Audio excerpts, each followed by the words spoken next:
I'm ready. Love that. Love that large. Mate, tell me some stories. Well, where do you want me to start? Your, Start your from the story, beginning. your stories sound more exciting than mine. I'll be perfectly honest. Give over. I Well, don't. where where to start? I mean, I always, whenever I've sort of sat down and done an interview or anything like that, I've always started about what I find quite boring, how I got into athletics and how sport changed my life and things like that.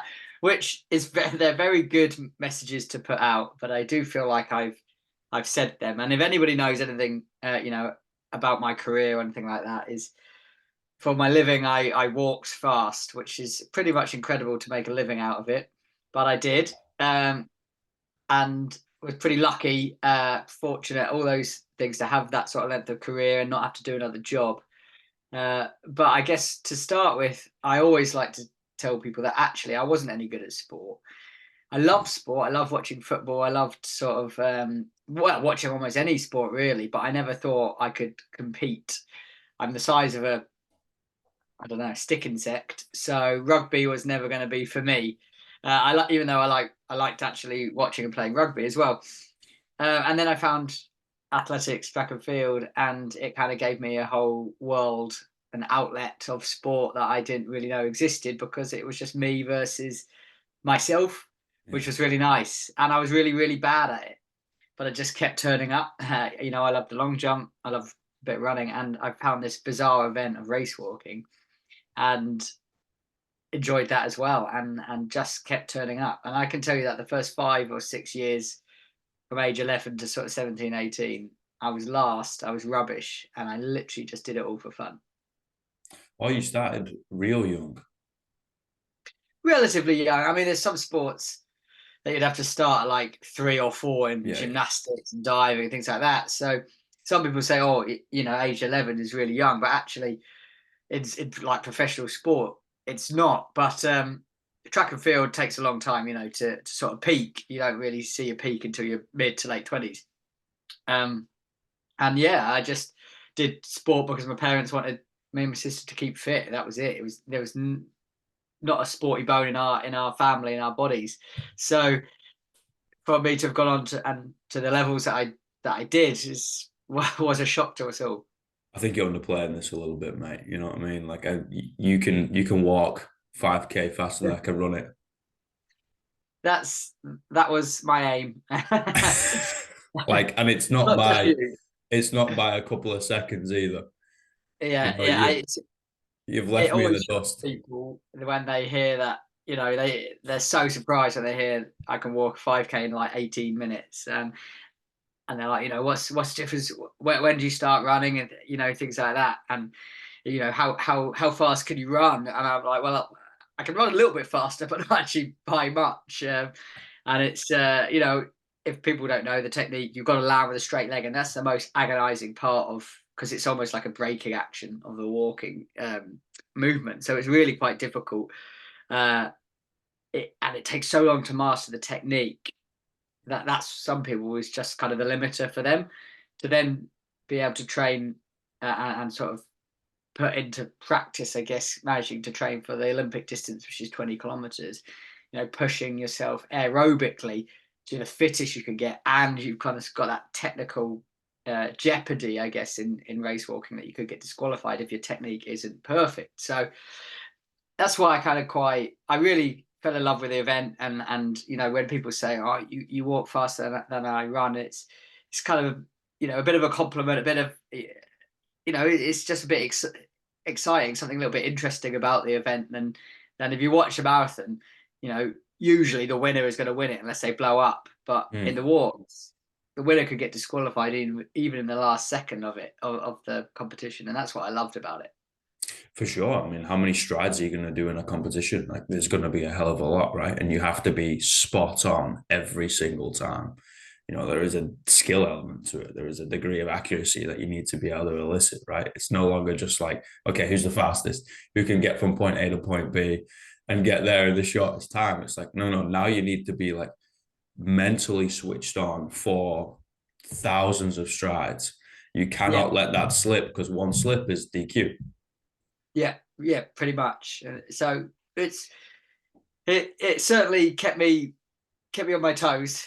I guess it's probably the wrong term to use, really. But for my, I loved it. You know, I loved the fact that I ended up having a, you know, at about age 23, 24 was the moment where it was like I was leaving uni, and how do I continue this without having to get a job? And you know, I trained twice a day, pretty much every single day.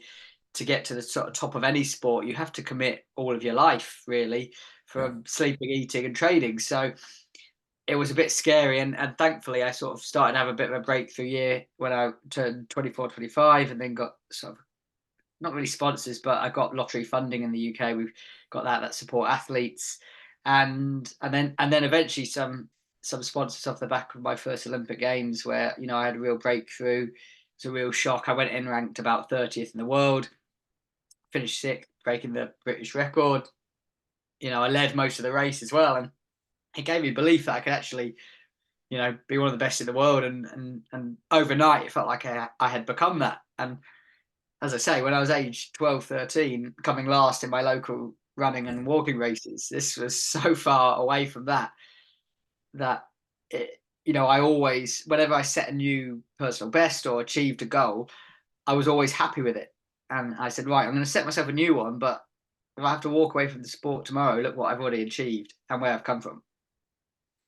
That struggle at an early age of coming last repetitively over and over and over again, right?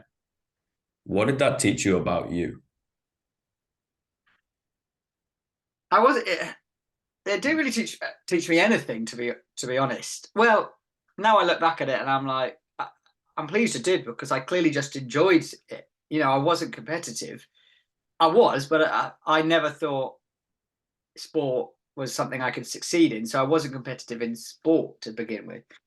So you know, it just speaks more to me about the, you know, the people I had around me who just encouraged me. I remember my first coach would tell me that I would, you know, I'll be great at the longer distances when I'm older and all this. He would find a positive, no matter how bad the race was, and I love that, you know. And I think I try and carry that now in life anyway. I try and find the positive in everything I do, um, because it got, you know, the sport got really serious, and you know, it became my job and all those sorts of things. So I had to just remind myself of how I used to feel about it all, and why I used to do it, I think. That's a really fascinating dynamic, right? And I had that conversation quite a few times with younger athletes, maybe 18, 21, possibly even younger, maybe 16, depending on the level and the sport of like they're transitioning from this being an extreme hobby of, yeah, okay, there's something they're good at, but something that they really love to do, Mm, into now you're going to get paid to do it, right? Now, like mentally, it's kind of a shift into a job, and you've got yep. to stop that from completely taking over, because then you end up resenting it, right? Like it's like you got to find the love back in the sport and the thing that you choose to do twice, three times a day. You know, compete. I don't know how much, if it's baseball and stuff like that. You're playing every day. You know, you've got to continually fall in love with that art form, and that's what it is, and that's that, you know, repetitive stride that makes sure we're striking with a locked out leg and falling for that rather than seeing it as a job. Yeah, and that's difficult because, you know, when you do something every day, you do.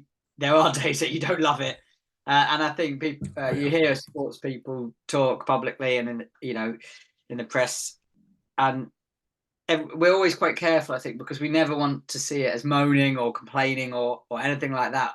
But you see a lot nowadays of people saying that the mental struggle is tougher than the physical struggle of sport, because you know, if you're doing sport full time, it's because you're good at it already. So that's sort of a given. If you weren't any good, you're not going to be offered a job. You know, this is no tick box exercise. If you're not good at sport, that's going to call you out. So then when you get there and you are training every single day, you're good at it. It's second nature to you. But everybody rocks up to their office or whatever job it is on some days in a foul mood, and you know, not wanting to go in, not wanting to do it. And that's exactly the same for athletes, except, you know, if you miss one single day or one training session, it becomes a, you know, a mental guilt on you immediately.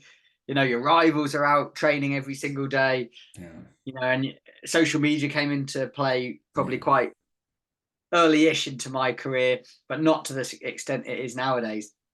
And you see your rivals out competing, and everyone's putting the best sessions they do online. They're not putting the worst sessions online, and that was something I always tried to do the opposite of, and be honest with my social media, which I think in gave me a little bit of a name within track and field in the UK to begin with, because I was just quite genuine, um, and I lived quite openly, and I was honest, and it was just like not every single day has been pretty, but I'm putting the work in, and I'm hoping to continue to improve, and eventually I got to the level I did. Well, I think that's what makes you so relatable, mate. I've just been like, oh, this is actually a human being rather than a cyborg that can walk pretty fast.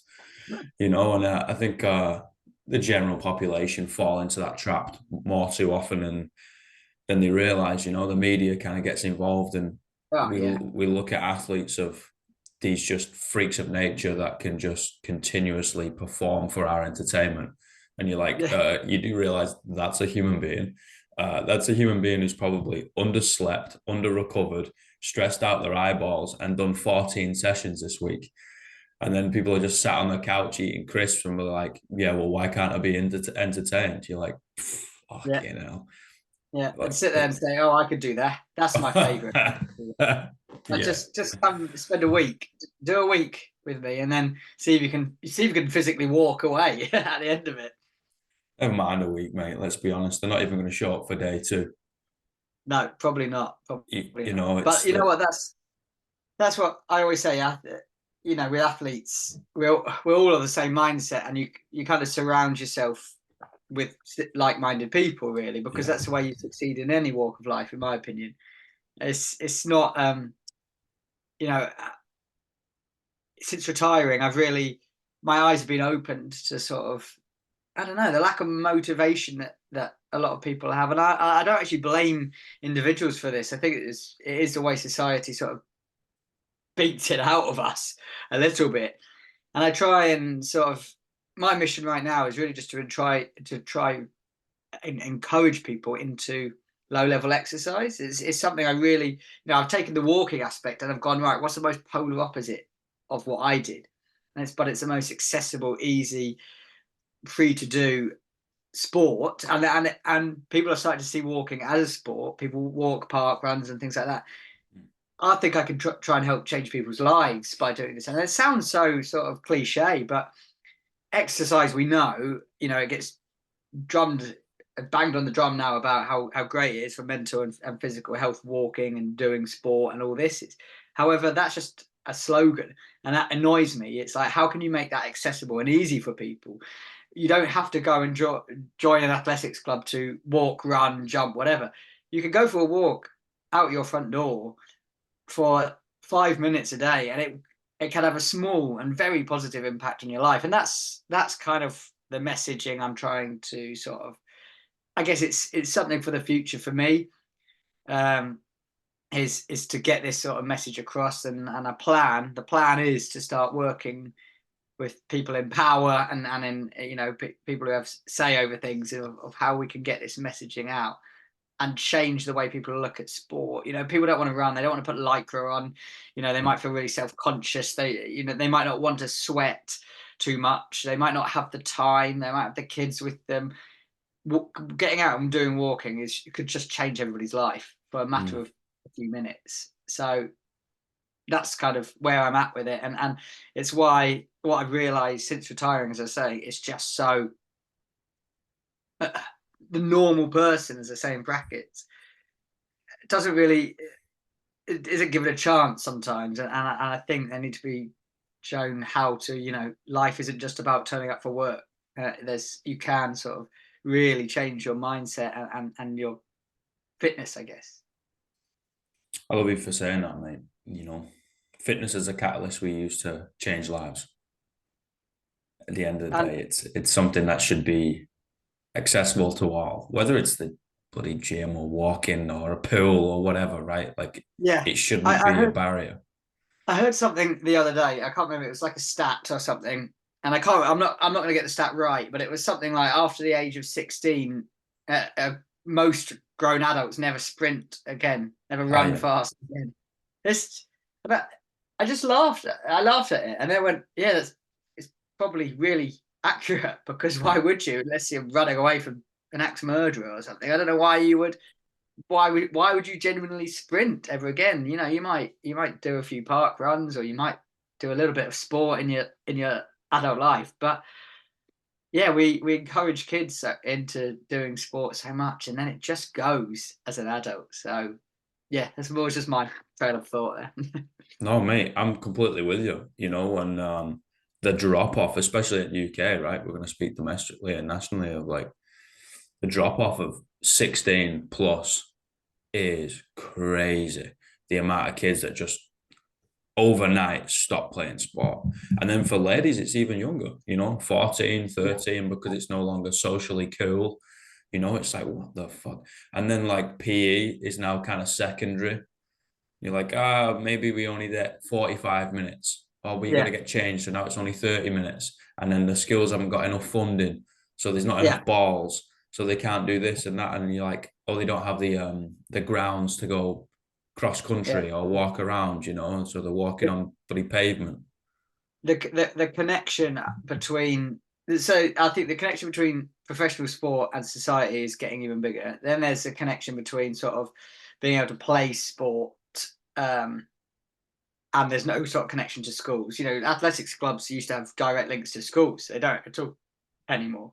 Yeah. Um, and that for me is where we should start. Just, it's great for society, but obviously great for kids. But that gap between elite sport, the amount of people who say, oh, I can never do what you do, and they mean that by, like, they might be a keen runner or something like that. They can never sort of train twice a day and all this sort of thing. And I think people needed to sort of, I want to remind people that you know you're very lucky to do sport as a job if you get to that point, but everything else before that is just trying to be as good as you can be, rather than just sort of saying, oh, I'm never going to be able to do that, so I'm not even going to try and get close. Which is, yeah, again, it blows my mind, but it just, I always wanted to also put in, because like we said earlier, you get people who say, "Oh, I can do that." There's people who give you so much respect, and then there's the ones that the opposite. And I always say, I want to put a normal person lane in at the Olympic Games, put a ninth lane on the track, or stick, somebody who likes to do a little bit of walking or something like that, who says, "Oh yeah, I could easily do that in a 20K Olympic race," and then like just see how different it is, and sort of how finely tuned. I'd spent months away at altitude training. You know, I remember having like a square of chocolate, dark chocolate, just to sort of, for my taste buds when I'm closing in on a race, 3, 4, 5 weeks at altitude, just that last stint, and knowing just you literally have to dedicate every moment of your day, or of your life, sorry, towards that one day. And that's what people don't see at all, really. And they don't, you can't even comprehend it, because you come back in from work or school or whatever, and you slob, you just go, ah. Whereas we're straight on recovery, what you're eating, sleeping. I mean, I used to sleep in an altitude tent, which is a tent over my bed, set to a certain height as well. So it was pretty inhumane. And then after the race, yeah, you're having to pee in a cup because you have got to do drug testing. Yeah, you've pushed your body to such an extent that I remember having absolute extreme diarrhea whilst having to try and wee in the pot, because it has to be the first wee out of your body. But my stomach and intestines had shut down, because they're the first organs to shut down when your body's that exhausted. And I never tell people those sorts of stories, but I want to tell the people that say, "Oh yeah, that's easy," and I'm like, my body's just shutting down. Yes, it's just walking, but it's not easy. I think it's that tall poppy, right? Tall poppy syndrome. They see somebody growing a little bit too fast or a little bit too tall, and they're like, let's just lop the head off that one. Let's just make sure we're all a bit more uniform. Yeah, sure, I can do that. It was like, are you actually for real? Like, you couldn't make it through a tenth of the session. And then you also get the folks who are really crippled by the thought of failing, Yeah, the yeah. thought of like, oh, I'm going to be really sore, you know. So then they just kind of like spiral a little bit and tell themselves all these little intricate stories, and then next thing you know, they are just slobbed on the couch and they don't do anything. And it's so strange. Like we're looking at the nth degree. We're looking at Olympic games. That is all the way up there in lights. But if we break it all the way down, we're just looking at people moving their bodies. And you're not going to go play a professional sport. That is absolutely sound. But you can do all these other things that sport can unlock, you know, that exercise can unlock, that community can unlock too. How many people have you met of like-mindedness from pursuing this sport? I bet it's a plethora of people, right? It's the Yeah, same on yeah. my end. It's massive, and that part of it is so important as well. And yeah, the mental game with sport at any level. You know, if you just want to go out for a run to keep fit, God, it's a mental battle just as soon as you get out of bed. You know, oh, maybe not today. And mate, I'd have that every single day, even when training. But then when it comes to competition, oh, in today's world, you know, I was always really calm. I never got nervous, really. I don't know why. I think it probably stems back from never expecting anything. Mm. Um, so I never really got nervous. But I know, you know, a couple of my rivals would train much better than me, faster, further, and on race day, they'd very rarely come close to me because of their head. I always would say it's, you know, I think it. I didn't say this much when I was competing, but I think it was even like 20% fitness, 80% in your head on race day because all the hard work is done. If you're not fit, you know you're screwed. So Yeah. on race day, it's all in your head. If you've done all the preparation, you can ruin it all come come race day. And I wish I could sit here and say how do you overcome that. I don't know. I'm sure there's some experts out there that will could tell you or how to motivate yourself from you know to get out and go for a run or something. But our own heads are always our worst enemy without a Mm. doubt. Yeah, I'm sure there's a much smarter people out there that could come up with the evidence and the explanation. We're just folks that like to work out, right? But a lot of it is just proving your own competence, right? And I think people don't start small enough. Yeah, yeah. Big Like goals. they look at the stars, mate. They look at people like yourself or Premier League football or the Super Bowl, right? You know, it's just come the past couple of weekends, and you're just like, oh, they look at that and be like, oh yeah, I'm gonna go. They get motivated by that. I'm gonna go hit the gym 6 times in a week. You're like, dude, you're not gonna do that for 1 week, right? Like, I would prefer you to sit in your chair and flail your arms around and get a sweat on, and do that every day for 5 minutes, because you're at least you're gonna, create an aura of consistency, and then we I think just start from there. the amount of people that experience that is so true. Even since I've retired, I'm pretty consistent right now. But when I went for a little while without doing anything, and then I jumped straight back into running or something, I go right. Yeah, I can do it every day, and then the next week I can't move because of it. I mean, that story is the most common. I think so many people have experienced that. It's so hard because when you're motivated, you're like, yeah, I'm going to run every day, or I'm going to start doing more, or whatever. Um, and it's so hard to say, okay, no, I'm not going to do anything for a couple of days, and then I'm going to go again to the gym or for a run. And that's the most sort of comical, or not comical, common error, which ends up quite comically with people stuck in bed, not being able to move because they haven't done anything for months. And Yeah, um, yeah, they've so gone a little but too hard. yeah, right now, I mean, I'm running most of the time now, and I really enjoy that. I had to retire because of my back. I ended up having some lower back injury, which basically just. I remember the doctor saying to me, "You've got dehydrated vertebrae, which is Mm, kind of what you see in 70-year-old men, and mm. it's irreversible." And I was like, "That's probably not great." To have a few facet joint injections within the spine and an epidural and bits like that at the end, and so that drove me to stopping. And but you never lose that sort of drive. So I've started to. Well, one of the most common questions I get is, "Can I run faster than I can walk?" So I've just started this sort of mission to see how fast I can run a 10K time. So I'm going to try and beat my walking time of 39 minutes 10 seconds to run that this summer. And I've been doing it this winter, but again, I've just started to find myself getting more unfit and fitter because I'm not running enough. And I've gone, I can't take this for granted that I'm just going to do it, Mm. because I'm not obviously training full time anymore. So that's kind of where I'm at with I guess exercise right now. But I'm in quite a healthy place with it, I think. I mean, that's number one, right? That relationship between health and peak performance. You know, we kind of judge ourselves of our fittest and our best performance that we've been able to produce in our lifetime. And you're like, was that the healthiest version of myself? More than likely not, right? Like mentally, physically, you know, socially, emotionally, we're all a little bit short, but we can run really fast, or we can lift really heavy, or we can walk really fast, you know, and it's like your mind just gravitates towards this outcome. And it's like, maybe we got to hinder ourselves a little bit and be like, let's just go for the longevity game.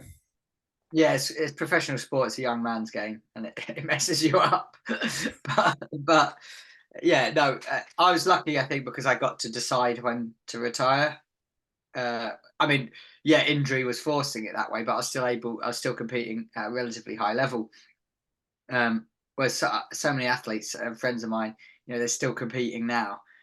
I say competing, but they're not, because they just Yeah. want one more Olympics or one more big race or something like that. And their body's just saying no more, please. But their head's desperate for that one last hurrah. And that's really, again, that's almost, I think some athletes are a bit scared of what comes next, because when it's your life and you basically become unemployed, which is also a bit scary. I've tried to be quite creative with social media and sort of doing bits myself in the media and getting a job within sport still. So I tried to be as proactive when I knew I was going to retire as possible. But I don't think all athletes at all do that. And it's something people don't even consider, because if you see the footballers and some other very high profile sports, and yeah, you don't have to work because of the earnings you get. But in most other sports, pretty much all Olympic sport, you're going to have to do a job of some kind. Oh yeah. You know, people look at those really, really high paying sports and be like, oh yeah, I'll just be like that. It's like, well, you know, you play water polo, you know, but Yeah. you don't make $100 million a year.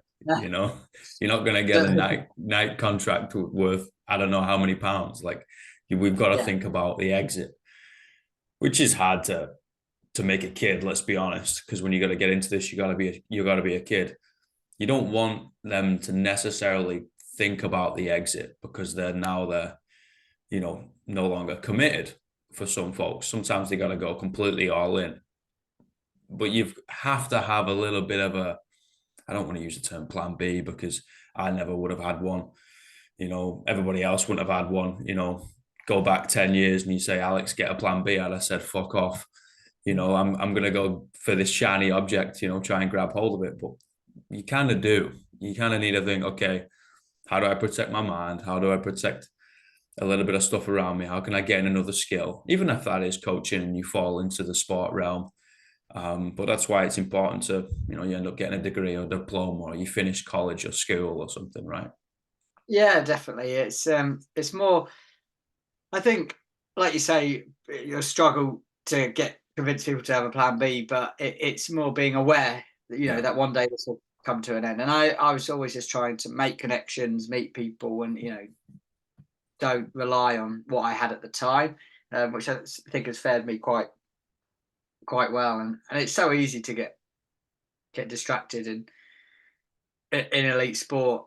Your whole life can come crumbling down at times, and when a race goes badly, and then your whole life's on cloud nine when you do really well. So yeah, that is very hard. I've spoken publicly quite a few times about it going quite wrong in 2017, and then that led to a couple of years of awful depression and bits that I'm a very extroverted, happy person. I never saw myself heading down that route at all, ever, or having to, or suffering, in that way. And it did. And it's just the pressures of of elite sport and performance and Mm. expectation you start to put on yourself and the rest Mm. of it, which all sort of bodes well in terms of the type of person you are, and speaks volumes of how hard you're willing to work, but also maybe that you're a little bit sadistic and and obsessed, Oh, which is a little bit. I remembered the real person who was Tom. Uh, you know, uh, the fiance, the I was a dog owner, son, brother, all of those sorts of things that make up life, and that sort of got me through those awful yeah, times yeah. and pulled me back. But it just shows how quickly things can go very wrong when they were going very well not long before. Oh, yeah. Athletes become obsessed, an obsessive mentality, an addictive mentality, right? That's why I'm fascinated by athletes. Um, I think we need to do a better job in the reversal back into the character that we once were before we went into this athletic realm, right? And try and do sport for entertainment and pennies.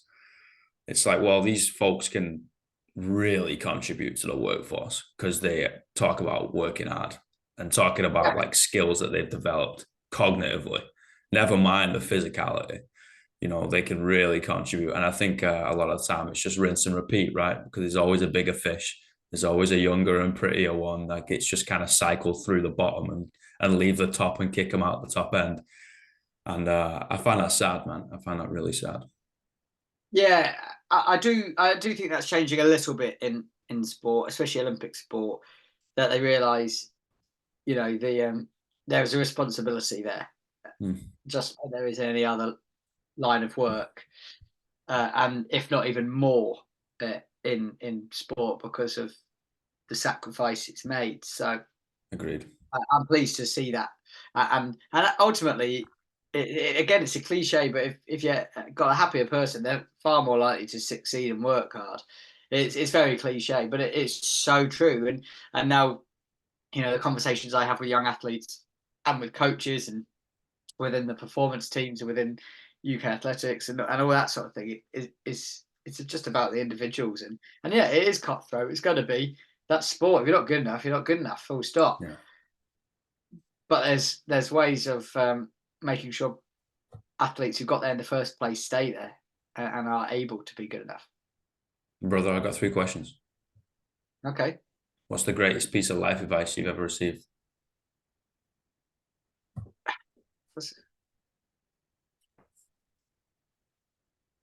I could have done with these at the beginning to prepare for them, but well, I guess I didn't receive it personally, but I in Olympic year I watched.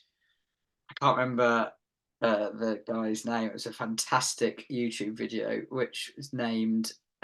He was addressing a graduation of some kind, and he just said, "Start off every day by making your bed." Mm, Which was just brilliant piece of advice. There's a lot more to it, but ultimately, if you have an awful day or you have a great day, you've come home to a bed that's made, something that you did. You start the day by achieving something, and it's just a perfect metaphor of organization. Coming back to something that is there, complete, ready, that you did. Oh goodness me! But yeah, just Google "start off every day by making your bed," and the speech he gives was the best. Now I watched it every single morning going to the Olympic Games in 2016, and for about 5 months straight, and I had the best season of my life pretty much. So I think it pretty much motivated me. beautiful. What's the worst piece of life advice you've ever received? I think it was my own, not my own head or piece of advice. It was. I guess it probably actually answers the first question. It was managing to remove the stigma in my own head of copying others, especially as an Mm, athlete. My comparing myself to other people and trying to be them was just. I tried to do that a lot. I think I tried to hide a lot of who I was when I was younger. I am. I found it difficult to come out sort of personally, and then I had to come out publicly as gay, which was quite difficult. So that as a child, I hid a lot and just tried to copy other people, and so I think that's probably where that came from, and I became more of a happier individual when I just said, "Oh fuck it, this is me." 100%. What are the 3 words you would tell your younger self? Commit a bit more than I did when I was younger.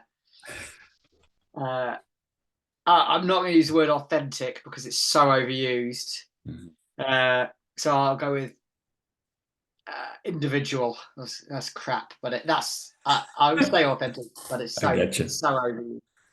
I hate it. Be your authentic self. Just be you is the Yeah, better yeah, one. yeah, yeah. And the third one,